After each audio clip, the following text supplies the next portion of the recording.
The billionaire's son couldn't walk until the Black Maid did the unthinkable.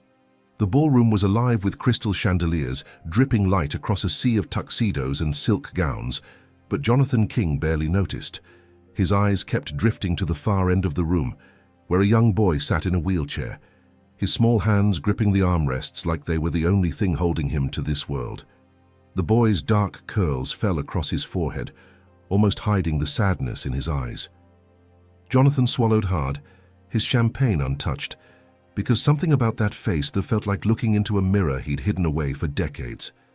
He knew the whispers about the boy.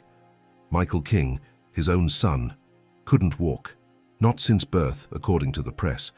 But Jonathan had never believed in medical absolutes.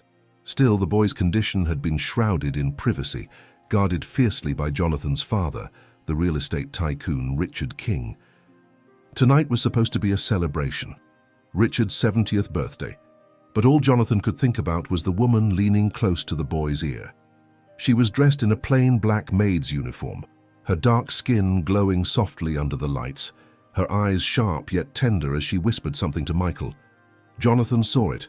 The boy's lips curved into the faintest smile, the first he'd shown all night. Then, in a movement so subtle it could have been imagined, Michael's foot twitched. Jonathan's breath caught. It was quick, almost imperceptible, but his pulse surged. Nobody else seemed to notice except her. The maid's gaze flickered toward him for the briefest second, as if she knew he'd seen. There was no fear in her expression, only defiance. He pushed through the crowd without thinking, his shoes clicking against the marble floor, ignoring the startled greetings and murmured protests as he closed the distance. But just as he reached them, Richard King's booming voice filled the hall, calling everyone's attention to the stage. The maid straightened, her hand resting gently on Michael's shoulder, and in that instant, Jonathan saw it, a faint scar on the inside of her wrist, a scar he'd seen before years ago in a completely different life, and with that, the champagne glass slipped from his fingers, shattering against the marble. "Okay?" Jonathan's heart was pounding, his ears roaring louder than his father's speech echoing across the hall. The maid didn't flinch at the sound of glass breaking. She simply bent down, whispered one more word into Michael's ear, and began to wheel him away toward a side corridor. "Wait!" Jonathan called out, but his voice was swallowed by the applause that erupted for Richard King. People clapped, laughed, and raised their glasses, oblivious to the scene unraveling at the edge of the room. The maid didn't stop. Her posture was upright, composed, but there was an unmistakable urgency in her steps. Jonathan moved after her, weaving through clusters of guests, his eyes fixed on that scar, an old, pale line cutting across her smooth skin. His mind flashed back to the summer of '98. A hot kitchen, the smell of burnt bread, and a young woman crying as she pressed ice to her wrist. When he finally caught up in the corridor, she was waiting for him. Michael sat silent in his chair, looking between them with wide, curious eyes. "You know me," Jonathan said, his voice rough. Her eyes softened, but her mouth stayed firm. "I know who you used to be," she replied, each word deliberate, like she was choosing them with care. Jonathan glanced down at Michael. "And him? Why did you—" He stopped, realizing how foolish the question sounded. "What did you just say to him?" The maid hesitated, her gaze flickering toward the boy. Michael's fingers tightened on the wheelchair armrests. "I told him something no one in this house has ever told him before," she said quietly. Jonathan stepped closer. "And what's that?" Her eyes locked on his, unwavering. "That he can." It was a simple phrase, but the way she said it, full of conviction, like she was planting a seed that had been forbidden to grow, made Jonathan's chest tighten. Michael's eyes shone, and for a moment Jonathan swore the boy's toes moved again, more clearly this time. Jonathan's voice was barely a whisper. "Why would you say that to him?" "Because," she said, straightening her back, "the only thing keeping him in that chair isn't what they told you." Jonathan felt the hallway tighten around him, the air heavier, as if the walls themselves knew they were standing on the edge of something forbidden. "What do you mean?" he asked, his voice low, careful not to draw the attention of anyone passing by. The maid glanced over her shoulder, checking the ballroom doors, then crouched beside Michael's chair. "There's more to the boy's story than you've been told," she murmured, "but it's not my place to tell it here." Jonathan's mind flicked back to fragmented images, whispers behind closed doors, abrupt silences at family dinners, his father's sharp glares whenever questions about Michael's condition surfaced. He remembered the way Richard had once snapped, "The boy will never walk. End of discussion." No medical reports had been shown, no second opinions allowed, just finality. Michael shifted in his chair, his eyes locked on Jonathan with an intensity far too deep for his young age. "She says I can do more than they think," the boy said, his voice almost shy. "But when I try, they get mad." Jonathan knelt down so he was level with him. "Who gets mad?" he asked gently. Michael hesitated. His gaze darted toward the maid, who gave the smallest shake of her head. And then Jonathan remembered. He was 19 again, standing in a cramped apartment, watching a young woman, this same woman, years younger, pack her things in tears. She'd told him she had to go. She'd never said why, only that it was for his own good. At the time, he'd assumed it was about them. But now it felt like the two moments were the same story, stretched across decades. Jonathan's pulse raced. Why would my father hide the truth about his own grandson? The maid didn't answer, but her eyes softened with something that wasn't quite pity. "Because," she said at last, "truth has a way of moving people in directions they're not ready to face." Jonathan wanted to press her for more, but the sound of deliberate footsteps echoed from the ballroom, measured, heavy, authoritative, and something in her face told him exactly who was coming. Richard King filled the corridor like a storm cloud, his tuxedo crisp, his silver hair gleaming under the chandelier light. Every step was deliberate, his polished shoes clicking against the marble in perfect rhythm. Guests often called it his boardroom walk, the same one that made real estate tycoons crumble in negotiations. "Jonathan," he said, voice warm enough to fool anyone who didn't know him. His eyes, however, went straight past his son to the maid. "Angela, I didn't expect to see you wandering away from your duties." Angela straightened, but didn't step back. Jonathan could feel the tension radiating from her, though her expression was unreadable. "We were just talking," Jonathan said, his tone sharper than intended. Richard's gaze shifted to Michael, who was sitting uncomfortably in his wheelchair, his hands tight on the armrests. "The boy's tired," Richard declared. "He shouldn't be out here." Jonathan took a step forward. He was fine until Richard's hand came up in a subtle but commanding gesture. "This is not a discussion for tonight. We're here to celebrate, not—" His eyes narrowed slightly. "Dig up old ghosts." The words hit Jonathan like a hidden blade. He knew that tone. Richard wasn't warning him for Michael's sake. He was protecting something. Angela's voice cut in, calm but firm. "Sir, Michael was—" "You will speak when spoken to," Richard interrupted, his authority absolute. "And you will remember your place in this household." Jonathan's fists clenched. Her place? She's the one actually talking to him, listening to him. "When was the last time you—" Richard's eyes locked on his son with a glacial coldness that made Jonathan falter. "You don't know the whole story, Jonathan, and I suggest, for everyone's sake, you stop trying to find it." There it was, the unspoken warning, the iron wall Richard had built around every family secret. Jonathan had seen it before, but never when a child's future was at stake. Angela glanced at Jonathan briefly, then back to Richard. Her face gave nothing away, but her hand moved to Michael's shoulder, a silent act of protection. "Now," Richard said, voice final, "return to the party." And with that, he turned, expecting obedience. But Jonathan didn't move.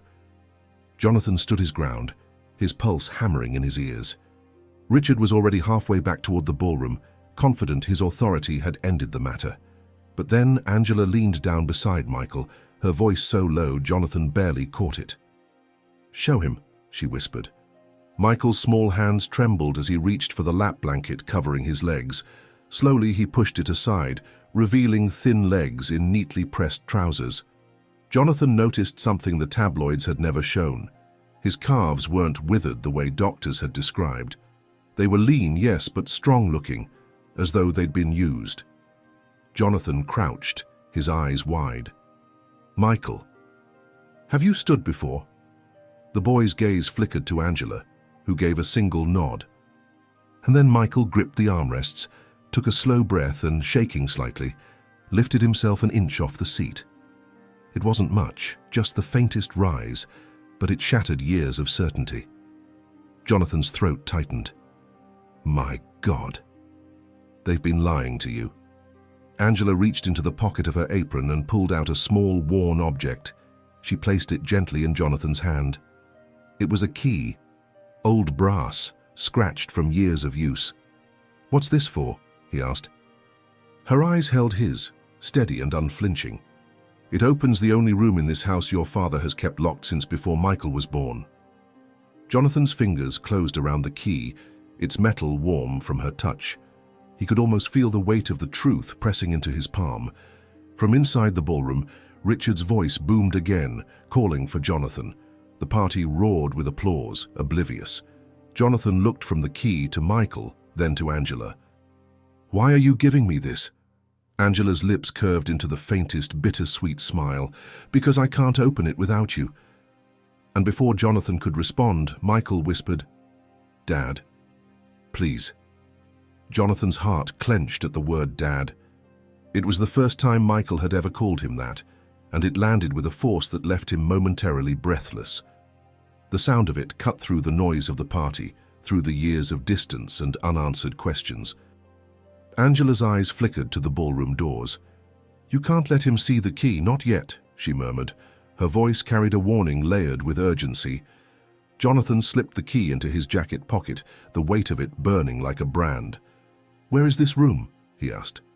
Angela shook her head. "I'll show you when it's safe. Tonight, too many eyes are watching."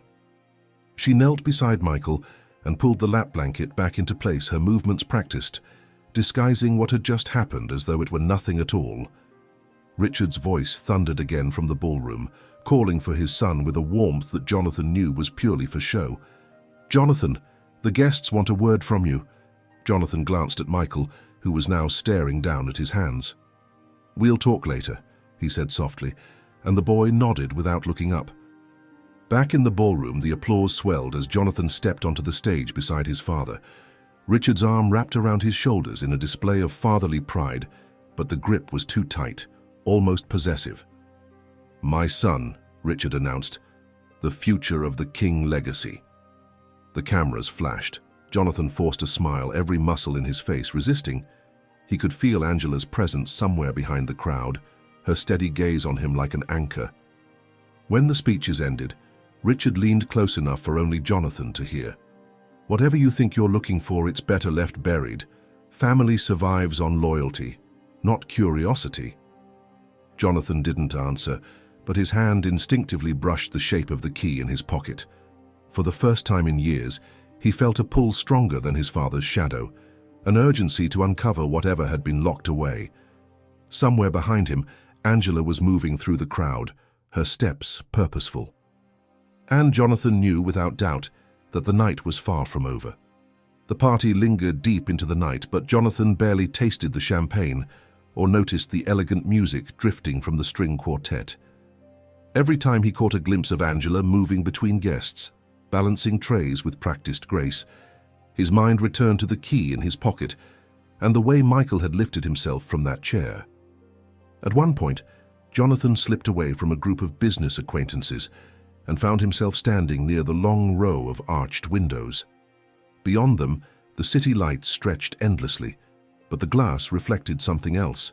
Richard's figure moving through the crowd like a king among subjects, charming, commanding, completely in control. Jonathan's jaw tightened. He had grown up believing that his father's way was the only way, that obedience was survival. But tonight, that belief was cracking. He thought of Michael's quiet plea, of the truth in Angela's voice when she said, "The only thing keeping him in that chair isn't what they told you." When Jonathan finally managed to approach her again, she was standing at the edge of the buffet, restocking plates. Without looking at him, she murmured, "Not now. Too many people." He moved closer, lowering his voice. When then? Her hands didn't stop arranging the silverware. After the last guest leaves.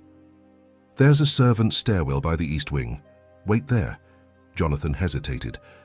Will Michael be safe until then? Angela finally looked at him. Safer than he's ever been in this house, because you've seen the truth now. That changes everything. Before he could reply, Richard appeared at his side, clapping a heavy hand on his shoulder. There you are. Senator Whitmore's been asking for you. Come along. Jonathan caught the faintest nod from Angela as his father steered him away. He followed, his expression neutral, but every step brought him closer to midnight, closer to the locked room and whatever secrets it held. And somewhere in the depths of the mansion, he knew Michael was waiting for him, even if the boy didn't understand what for. Midnight came quietly, the hum of the party fading into the rustle of coats and the muted goodbyes of guests being escorted to the grand driveway. Jonathan waited in the east wing, leaning against the cool plaster wall beside the narrow servants' stairwell Angela had mentioned. The ornate banisters and marble floors of the main halls were replaced here by plain wood and worn carpet, a part of the house rarely seen by visitors or even family. Footsteps approached softly, then Angela appeared from the dimly lit corridor. She was no longer carrying trays. Her apron was folded neatly over her arm. "He's asleep," she whispered.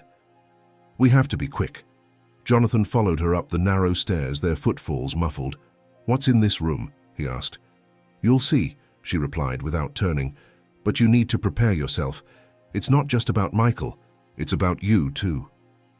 They reached the second floor where the air felt heavier, as if the very walls carried secrets. Angela led him to a section of the hallway he had never explored as a child.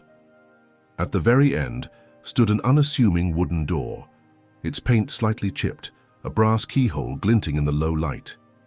Jonathan pulled the key from his pocket, its edges catching against his skin. "How long has it been locked?" Angela's voice was steady. "Longer than Michael's been alive. Your father doesn't let anyone near it. Not the staff, not even your mother." Jonathan felt a surge of determination as he slid the key into the lock. It turned with a reluctant click, the sound sharp in the silence. Angela glanced down the hall, listening for movement, then nodded. He pushed the door open, the hinges groaning softly. The scent of dust and something faintly metallic drifted out. Inside, the room was small, almost bare, except for a large wooden trunk against the far wall. Its surface was worn, the metal latches dulled with age. Jonathan stepped toward it, heart pounding. Angela stayed near the door, her eyes scanning the hallway. "This is what he's been keeping from you," she said. Jonathan knelt, his fingers resting on the latch. For a moment he hesitated, then lifted it. The latch released with a dull snap, and the heavy lid creaked open, sending up a faint puff of dust. Jonathan leaned over, his pulse thrumming in his ears. Inside, neatly stacked, were manila folders bound with twine, their edges yellowed with age. Beneath them sat a smaller wooden box, its surface polished smooth from years of handling. Jonathan pulled out the top folder. His own name was typed neatly across the label, but the date beneath it was from a time he could barely remember, when he was only 6 years old. Flipping it open, he found photographs, grainy, faded shots of himself in a hospital bed, his leg in a cast. He frowned. "I don't remember this." Angela stepped closer, her eyes fixed on the photos. "That's because you were never told the full story. Your father controls which memories survive in this house." Under the photos were medical reports, all signed by a doctor whose name Jonathan didn't recognize. The language was clinical, but one line caught his eye. "Prolonged immobilization not medically necessary. Decision made at guardian's request." His stomach tightened. He reached for the smaller wooden box.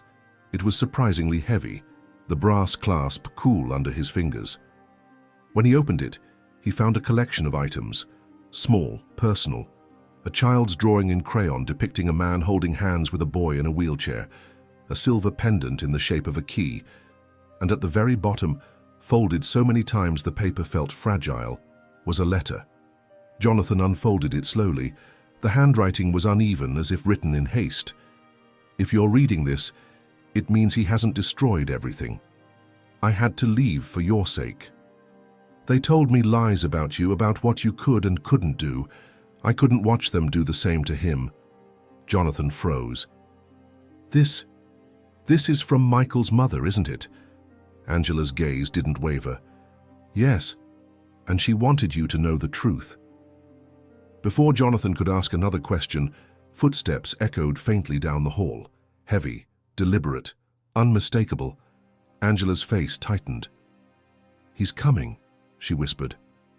Jonathan's instinct was to close the trunk, but Angela's hand shot out, stopping him. No, leave it.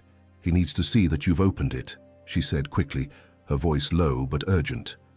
The footsteps grew louder, the sound ricocheting off the walls until it felt like they were right outside the door. Jonathan slipped the letter into his jacket pocket without thinking, the paper crinkling against the brass key already there. Richard appeared in the doorway, his expression a perfect mask of calm, too perfect. His gaze moved from Jonathan to the open trunk, then to Angela. Interesting, he said, his tone almost amused. My own son, sneaking around my house like a stranger. Jonathan stood, his fists clenched. Why did you lock this away? Why hide medical records, letters? Because not every truth deserves daylight, Richard interrupted smoothly.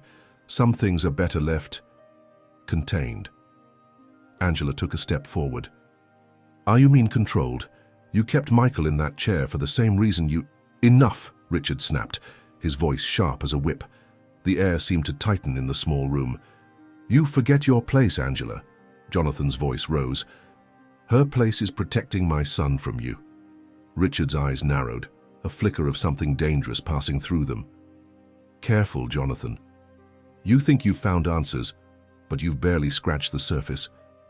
And if you keep going, you might not like what you find. The silence that followed was suffocating. Then, in a move that felt almost theatrical, Richard stepped aside from the doorway. If you're so certain you want the truth, then by all means, finish what you started. Jonathan looked at Angela, who gave the slightest nod toward the rest of the trunk. His hand hovered over it, heart pounding. And then, just as his fingers touched the next bundle of files, Michael's small voice drifted from the hallway. Dad? Jonathan turned sharply. The boy stood there in his pajamas, eyes wide, clearly having heard more than he should have. Michael's presence changed the air in the room instantly. Richard's commanding posture faltered for just a heartbeat before returning to its rigid form. You should be in bed, he said to the boy, his tone clipped but not loud, almost cautious. Michael's gaze darted between Jonathan and the open trunk. I heard voices, he said softly. I thought— He hesitated, glancing toward Angela. I thought something was wrong. Jonathan moved toward him, kneeling so they were eye to eye. Nothing's wrong, he said gently, though his pulse was still hammering. But we're trying to understand why things have been kept from us. Michael's brows furrowed. Like what? Before Jonathan could answer, Richard's voice cut in, smoother than silk. Like bedtime stories that aren't worth telling. He stepped forward, placing a hand on Michael's shoulder. Come, let's go back to your room. Michael shrank slightly under the weight of his grandfather's touch, his fingers tightening around the edge of his pajama sleeve. Jonathan's jaw tightened. He stays here, he said firmly. Angela stepped in, her presence calm but grounding. Michael, she said, remember what we talked about earlier, about how sometimes telling the truth helps people. The boy's eyes lifted toward her, then to Jonathan. Slowly he nodded. Then, I think you should see something. Richard stiffened, but before he could speak, Michael walked, the 3 small steps into the room. His legs trembled with effort, but he stayed standing, using the side of the trunk for balance. Jonathan's breath caught. Angela's eyes shone. Richard's expression was unreadable, his jaw set tight. Michael looked up at his father. I can do more than they tell me. The room seemed to hold its breath, the weight of that small declaration pressing against the walls. And in that silence, Jonathan realized that whatever secrets lay buried in that trunk, they weren't just about the past. They were already shaping the boy's future. Jonathan's throat felt tight as he reached out, steadying Michael by the shoulders. The boy's legs shook, but the determination in his eyes burned hotter than anything Jonathan had ever seen. "How long have you been able to do this?" Jonathan asked, his voice low but urgent. Michael's gaze flickered toward Richard. "Since I was little," he admitted, "but every time I tried, they made me stop." Jonathan's stomach turned. "They? You mean—" Richard's voice sliced through the moment. "Enough. This display proves nothing, except that you've both been reckless. Michael, sit down before you hurt yourself." The boy's lips pressed into a thin line. "I'm not hurt." Angela stepped closer, her voice calm but firm.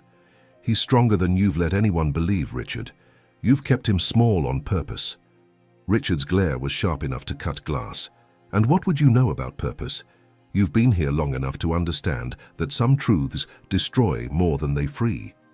Jonathan turned on him. "Destroy what exactly? Your reputation? The story you've told the world about your perfect, controlled family?" Richard's eyes didn't leave his son's. "You think this is about me? You don't even realize who you're protecting." Jonathan was about to speak when Michael's small voice interrupted. "Dad, I want to tell him." Angela's hand rested lightly on the boy's back. "If you're ready, Michael." Michael nodded. "The day Mom left, I saw her. She came into my room and told me she had to go because Grandpa said I'd never walk. But she whispered in my ear, 'Don't believe him.'" Jonathan felt the ground shift beneath him. All these years he'd been told she left for selfish reasons, that she'd abandoned them. Richard's jaw tightened, his eyes narrowing, not in surprise, but in the resigned way of someone who'd just lost control of the narrative. Jonathan's voice was raw. "You told me she left because she didn't care. You let me believe she abandoned her son and me."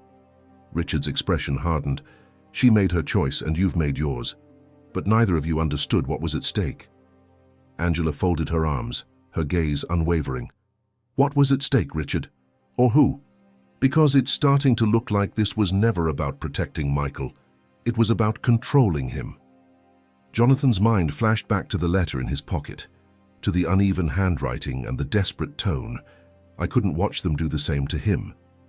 He thought about the hospital photo from when he was 6, the medical note that said immobilization was not necessary. His father had done it before, to him. "You kept me still," Jonathan said quietly, the realization sliding into place like a blade. "You made me believe I was weak, and then you did it again to my son." Richard's gaze shifted, but not enough to be guilt. It was calculation. "You were a difficult child, Jonathan. Stubborn, prone to questioning. Sometimes, the best way to guide a person is to make them dependent." Michael's voice trembled. "That's not guiding, that's trapping." Jonathan placed a hand on his son's shoulder. "We're not going to let it happen anymore." Angela moved toward the trunk, pulling out another bundle of files. "There's more," she said. "More proof. Not just of what he did to you two, but to others. People who never fought back." Jonathan's hand hovered over the papers. His father watched him, silent, waiting. And Jonathan understood. Whatever he was about to read would change everything, not just between them, but for the King family name. From down the hall, a sudden loud crash broke the tension, something glass shattering against the floor. Angela's head snapped toward the sound. "We're not alone up here," she whispered. Jonathan's instincts kicked in. He quickly closed the trunk halfway, shielding its contents from sight. "Who else could be here?" he asked, his voice low. Angela moved toward the door, listening intently. The footsteps that followed the crash were hurried but uneven, as if whoever was out there was trying to move quickly without being heard. Richard stayed where he was, his arms crossed, expression unreadable. "This is what happens when you pry open doors that were meant to stay closed," he said calmly, almost smugly. Jonathan ignored him, leaning into the hallway. A shadow flitted across the far wall, too tall to be a servant and moving with a strange familiarity. "Show yourself," Jonathan called out. Silence. Then, from around the corner, a man stepped into view. His suit was slightly rumpled, his hair damp as if from rain. Jonathan's breath caught. not because he recognized the face, but because Michael did. "Uncle Aaron?" Michael's voice was almost a whisper. Angela's eyes widened. Jonathan turned sharply to Richard. "You told me Aaron left the country years ago." Richard's gaze was steady, his tone flat. "He did. For a while." Aaron stepped closer, his eyes scanning the room, the trunk, and finally landing on Michael. "You found it," he said to Jonathan, his voice laced with something between relief and warning. "Then you already know." Jonathan's mind spun. "Know what?" Aaron's glance toward Richard was sharp, almost venomous. "That what happened to your son isn't just history repeating itself. It's part of a pattern. One our dear father has been keeping intact for decades." Michael clung to Jonathan's side, sensing the tension. Angela stayed close to the boy, her body angled protectively. Jonathan took a step forward, his voice firm. "Then you'd better start talking, Aaron. Because I'm done letting him write this family's story." Aaron's jaw tightened, as though he'd been holding back for years. "It started long before you or I were born," he said, his voice low but steady. "Our father has always believed that control is the only way to ensure loyalty. He doesn't just keep people dependent, he manufactures their dependence." Jonathan felt Michael's small hand gripping his arm. "You're saying he made us this way on purpose?" Aaron nodded. "He did it to me too. After I broke my leg as a teenager, I was ready to start walking again in a few months. But he insisted on extended recovery, kept me on crutches almost a year. By the time I was done, I believed I needed them." Angela's voice was quiet but fierce. "And when Michael was born," Aaron glanced at the boy, then back at Jonathan. "He saw the chance to do it again, but this time, it wasn't just about control, it was about legacy. He wanted an heir who couldn't challenge him physically, someone who'd depend on him for everything." Richard finally spoke, his voice still maddeningly calm. "Or perhaps I wanted to protect my family from the recklessness that's destroyed others. You call it control, I call it prevention." Jonathan's hands curled into fists. "You call it love too, don't you? Twisting it into something it's not." Michael's eyes were wide, hurt and confusion mixing in his expression. "Is that why Mom left? Because you wanted to break me?" The question hung in the air like a blade. Richard didn't answer. Angela stepped forward, her gaze fixed on Jonathan. "You have the proof now. The question is, what are you going to do with it?" Jonathan looked at his son, then at Aaron, and finally at the trunk. Every part of him wanted to burn down the lies, to rip the truth into the open. But before he could speak, the faint hum of the elevator at the far end of the hall reached them. Someone else was coming up to the locked floor. The elevator doors slid open with a soft chime, spilling a narrow beam of light into the dim hallway. Everyone froze. The steady click of heels followed, slow and deliberate, each step echoing against the polished floor. A woman emerged from the shadows, her evening gown trailing like liquid silver.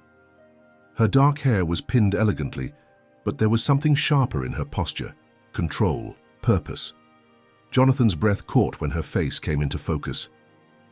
"Mother." Eleanor King paused at the threshold, her gaze sweeping over the scene. The open trunk, the files, Aaron's presence. Michael standing beside Jonathan without his wheelchair. Her eyes lingered on that last image, but she didn't react, at least not outwardly. "I wondered how long it would take for you to find this room," she said evenly. Her voice carried the same calm authority Jonathan remembered from childhood, though it was softer than Richard's, less commanding, more deliberate. Richard shifted slightly, his expression unreadable. "Eleanor, this isn't the time—" "It's exactly the time," she interrupted, stepping forward, "because I've been waiting for years to see if either of my sons had the courage to open that trunk." Jonathan stared at her. "You knew?" She glanced at Richard, then back at him. "Of course I knew, but knowing and having proof are two different things. Your father's grip on this family isn't just about power. It's about making sure no one can challenge his version of the past." Aaron's voice was tight. "You let him do it, Mother. You watched." Eleanor's eyes flickered with something Jonathan couldn't place. Guilt, maybe, or regret. I did what I thought would keep us safe. I thought if I played the role, I could protect pieces of you both. I was wrong." Michael's voice broke the tension.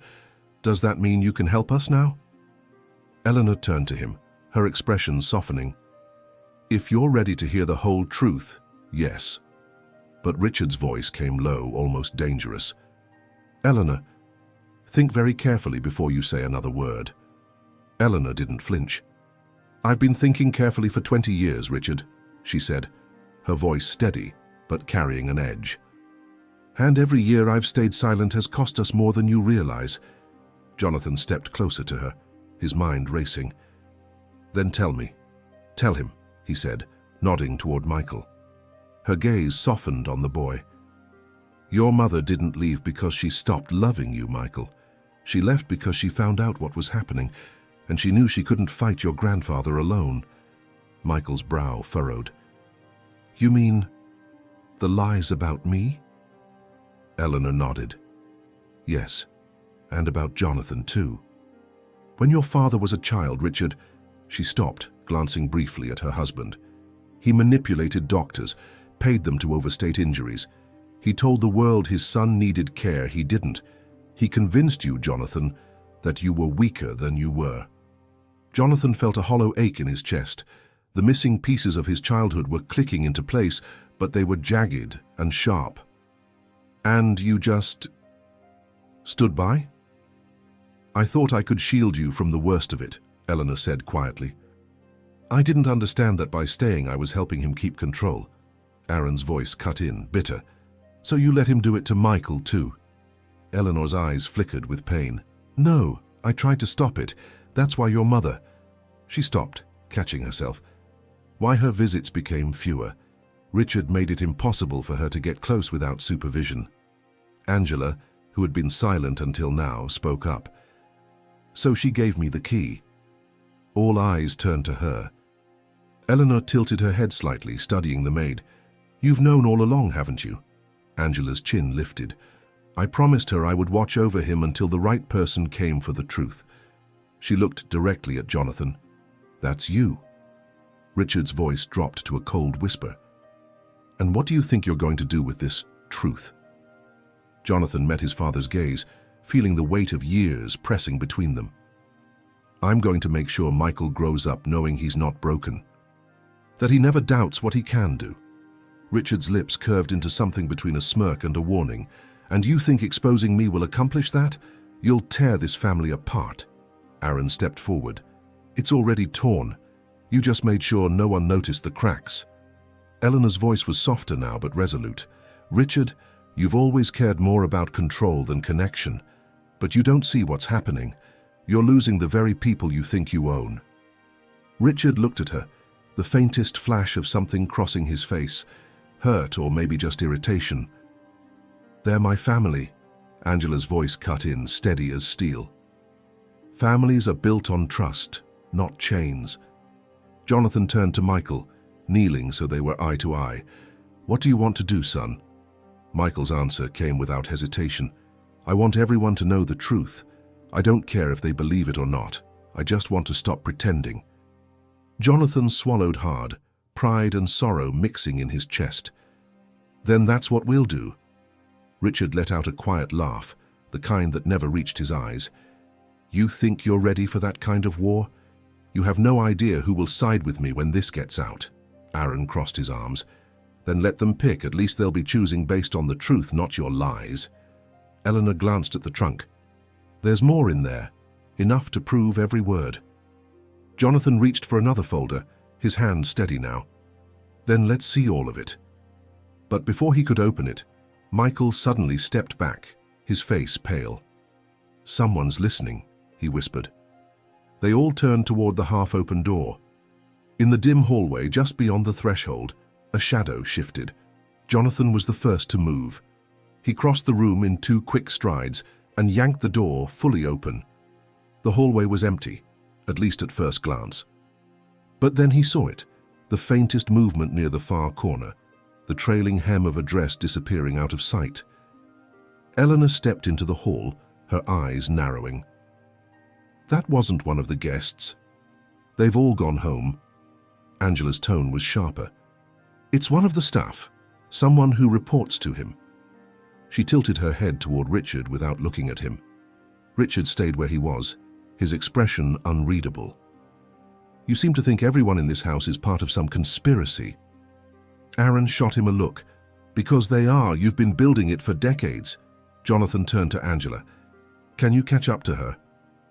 Angela nodded, already moving quickly down the corridor, her soft-soled shoes barely making a sound on the carpet. Jonathan stepped out into the hallway, keeping the door open so he could hear if anything happened behind him. Inside the room, Michael climbed onto one of the chairs, peering out toward the hallway. "What if she tells him everything she saw?" Jonathan glanced back at his son.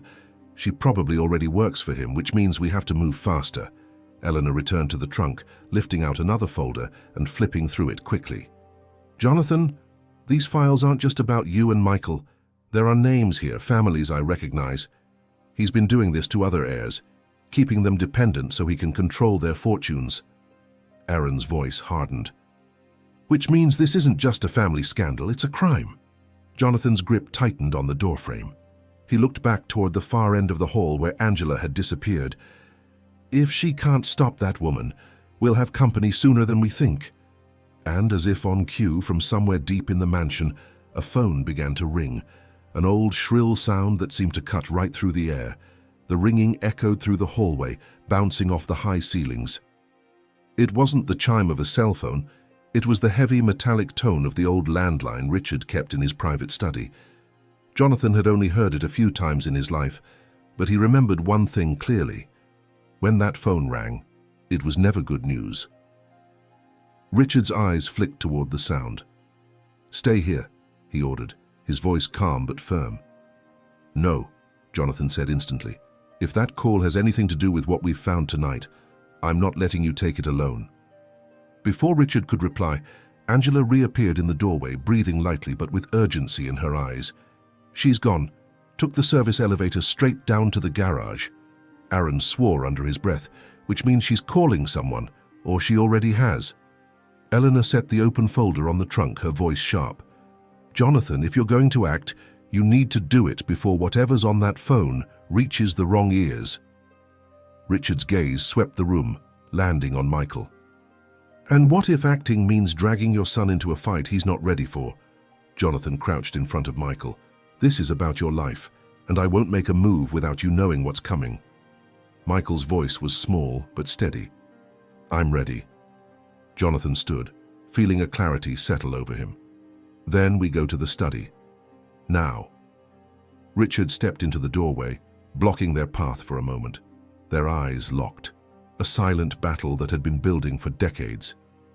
Then, with a slow, measured step, Richard moved aside. "Fine," he said. "Let's see how far you're willing to go." The phone was still ringing as they left the hidden room, its sound pulling them deeper into the heart of the mansion, toward a conversation that would decide just how much truth would survive the night. The study was bathed in amber light from a single desk lamp, casting long shadows across the rows of leather-bound books and polished wood. The old landline sat at the center of Richard's desk, its brass receiver gleaming, the shrill ring slicing through the stillness. Jonathan's hand hovered over it. He glanced at Michael, who had followed close behind with Angela, then at Eleanor and Aaron, both tense in the doorway. Richard stood off to the side, his expression infuriatingly calm. "Answer it," Richard said almost lazily, "or let it ring until whoever's calling decides you're not ready for this." Jonathan's fingers curled around the receiver. The moment he lifted it, the ringing cut off, replaced by a deep voice on the other end. "Mr. King?" Jonathan hesitated. "Who is this?" There was a pause, then the voice lowered. "I was told you'd be the one to find the files. If that's true, you don't have much time." Jonathan's eyes darted to the others in the room. "What files?" he asked carefully. "The ones in the locked room," the caller replied. "If they've been opened, your family's not the only one in danger. He's done this to others, people with enough power to crush you if they know you've been digging." Jonathan's grip tightened on the phone. "And who exactly are you?" The voice gave a name Jonathan recognized instantly from one of the folders in the trunk. I tried to stop him once, the man continued. I paid the price. You have a chance to finish it, but you need to decide now whether you're exposing him to the public or making a deal to keep your family intact. Jonathan's stomach twisted. And what happens if I choose neither? A pause. Then you'd better be ready to watch the people you care about lose everything. The line went dead. Jonathan lowered the receiver slowly, the click echoing in the silence. Michael's voice broke it. Dad, what did he say? Jonathan set the receiver down, his fingers lingering on the cool brass. He looked at Michael, then at the others, weighing how much to reveal. He said we're not the only ones. There are other families, other people he's done this to. And if they find out we've been digging, they'll come after us. Aaron stepped forward, his jaw tight. Then we go public. All of it. The documents, the letters, the proof, everything. Eleanor's voice was measured, but urgent. If you do that without preparation, Aaron, they'll bury us before we can take the first step. These people have resources you can't imagine. Angela folded her arms, her gaze fixed on Jonathan. He's forcing you to choose. Protect your family's safety or expose the truth. Jonathan's stomach churned. If we make a deal, we're no better than him. We'd be keeping his victims silent. Richard finally spoke, his tone slow and deliberate. Or you'd be protecting the people standing in this room from being destroyed. I've played this game longer than you've been alive, Jonathan. There's a reason I'm still standing. Jonathan turned to him, anger tightening his voice. Because you're the one doing the destroying. Michael's voice cut through, quiet but unwavering. If you make a deal to keep me safe, then you're saying it's okay for him to hurt other kids like me. The words landed like a blow. Jonathan knelt in front of his son, looking into eyes far too old for his age. You're asking me to risk everything. Michael didn't blink. I'm asking you to be the kind of dad who doesn't let fear decide. Aaron stepped beside them. Then we leak the files, but not all at once. We give them enough to prove the pattern, keep the rest as leverage. Eleanor's gaze sharpened. That means moving fast. If that call came from someone who's already been silenced once, it's only a matter of time before they send someone here. From the hallway, a faint metallic clink echoed, like the sound of a lock turning. Everyone in the study went still. The sound came again, slow, deliberate, the unmistakable slide of a key in a lock. Jonathan's eyes shot to Angela, who shook her head. That wasn't me. Aaron moved to the door, peering into the hallway. Front entrance is too far away. That came from inside. Eleanor's voice was low, tight. Service entrance to the east corridor. It's the fastest way in without being seen from the main hall. Jonathan stepped toward the desk, grabbing the bundle of files Eleanor had taken from the trunk. We can't leave these here. If someone's coming, they'll go for the evidence first. Angela crossed to him quickly. There's a storage hatch under the servants' stairs. Nobody uses it but me. I can hide them there until you're ready. Richard's voice carried a warning edge. Running will only make you look guilty. Jonathan turned on him. We are guilty of knowing the truth and not acting yet. That ends tonight. Michael's eyes darted toward the door. Dad, they're coming. Jonathan didn't hesitate. Angela, take the files. Aaron, help her. Aaron grabbed half the stack, tucking them under his arm. Angela moved quickly toward the rear of the study, disappearing through a narrow service door hidden behind the bookshelves. The lock clicked a final time, and the sound of the door swinging open echoed through the corridor. Jonathan positioned himself between Michael and the entrance, his pulse pounding. Heavy footsteps approached, slow but deliberate. The figure that stepped into view wasn't a stranger. Jonathan recognized him instantly from one of the photographs in the trunk. It was the man who had called the study minutes earlier. Only now, he wasn't holding a phone. He was holding a small leather-bound ledger, and he was looking directly at Richard. We need to talk, the man said. The man stepped fully into the study, shutting the door behind him with a quiet click. His presence was unnerving, calm, measured, but with an intensity that made the room feel smaller. Richard's expression shifted just slightly, a recognition he didn't bother to hide. I thought you'd learn to stay away." The man's gaze swept the room, Jonathan, Eleanor, Aaron, Michael, before settling back on Richard. "I stayed away because you made sure I had nothing left to fight with, but I kept one thing you didn't know about." He held up the ledger. Jonathan's eyes narrowed. "What is that?" "It's the list," the man said simply. "Every family, every name, every payment you made to keep them quiet. Not just heirs, doctors, lawyers, staff, everyone who helped you keep them weak." Eleanor took a step forward, her voice sharp. "You kept this all these years?" The man nodded. "Because someday someone in this family would grow a spine." His eyes flicked to Jonathan. "Looks like that day finally came." Richard's tone dropped to a quiet, dangerous register. "You hand that over and you sign your own death warrant." The man didn't flinch. "I've been dead to you for years. That ledger doesn't belong to me. It belongs to the ones you hurt." Jonathan's mind raced. If the ledger was real, it could confirm everything in the trunk and tie Richard to an entire network of control and manipulation. But it could also make them a target on a scale none of them were prepared for. Aaron stepped closer to Jonathan, his voice low. "We put that together with the files and there's no way they can bury it." Angela reappeared in the doorway, her hands empty, files hidden away. "Then the question is," she said, looking straight at Jonathan, "are we ready to light the fuse tonight?" Michael's small voice cut through the tension. "If we wait, he'll just hurt more people." The man extended the ledger toward Jonathan.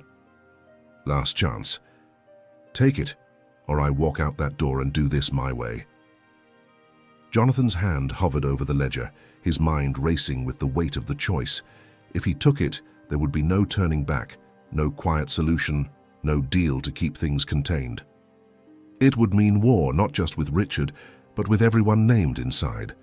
He looked at Michael, who stood straighter than he had all night, eyes clear and steady. "Dad," the boy said softly, "you already know what you have to do." Jonathan took the ledger.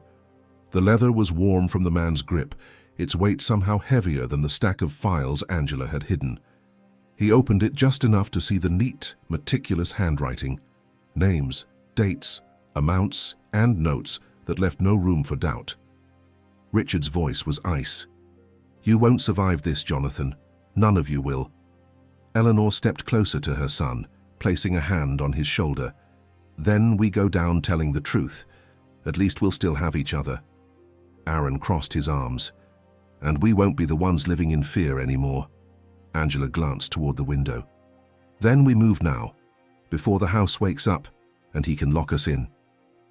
Jonathan nodded, closing the ledger and tucking it under his arm. He turned to Richard one last time. "You taught me to play your game. You just never thought I'd use it against you." Richard's expression didn't change, but something in his eyes flickered, just for a second. Jonathan reached for Michael's hand. "We're leaving. Tonight." The man who'd brought the ledger stepped aside, opening the door to the hallway. "Then you'd better walk fast," he said quietly. "Because once word gets out, you won't have many safe places left." Jonathan led his son into the dark corridor, the others following close behind. And as they moved through the quiet mansion, Michael's voice came again, small but certain. "Dad, we're going to win, right?" Jonathan squeezed his hand. "We already did, son. We just have to prove it."